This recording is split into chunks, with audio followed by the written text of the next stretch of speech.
So my name is Darren. I moved here to the Excelsior district of San Francisco about 8 months ago. I was born and raised in the South Bay area.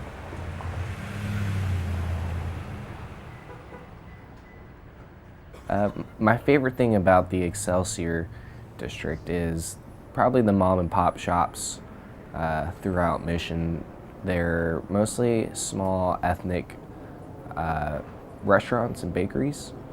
They are mostly cash only and are full of neighborhood people. So it's the same people walking down the street shopping for groceries and stopping to get some dim sum every Saturday morning.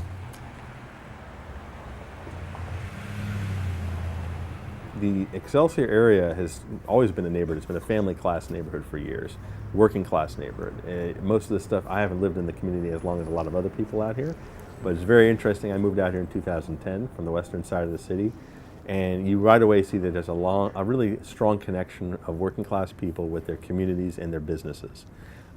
There's people that are mom and pop shops that have been here for a number of years. They are connected to the community, so a lot of people utilize a lot of the shops in the area. Mom and pop coffee shops to little five and dime stores or smaller businesses, even the little supermarkets that are around the area. It offers them a lot of low-cost alternatives to big supermarket chains and big chains in the area when you have some semblance of affordability for the working class neighborhood.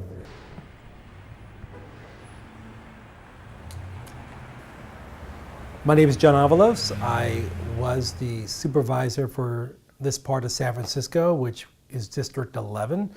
I served 2 terms on the Board of Supervisors, 8 years. I've lived in the neighborhood since 99, so almost 20 years. Raising a family here, got 2 kids who are living here. Do you feel at home here? Yeah, I feel at home pretty much anywhere.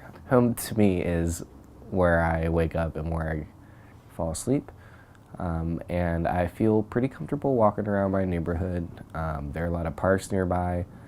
I can walk to downtown Glen Park, which is a short 10-minute walk away, or I can walk up or down the Mission, and there's plenty of things to see, things to eat.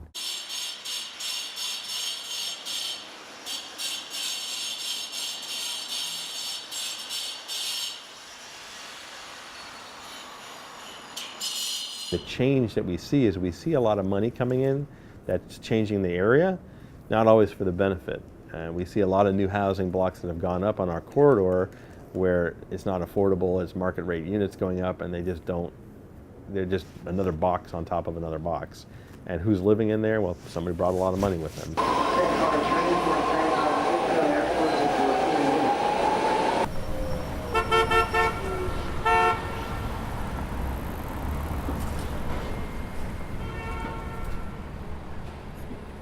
I don't think that it really helps a city to allow for what's coming to be new at the expense of the old. And so San Francisco, over the past 6 years of the Ed Lee administration, has really been all about that. Let's embrace the new and forget about the old.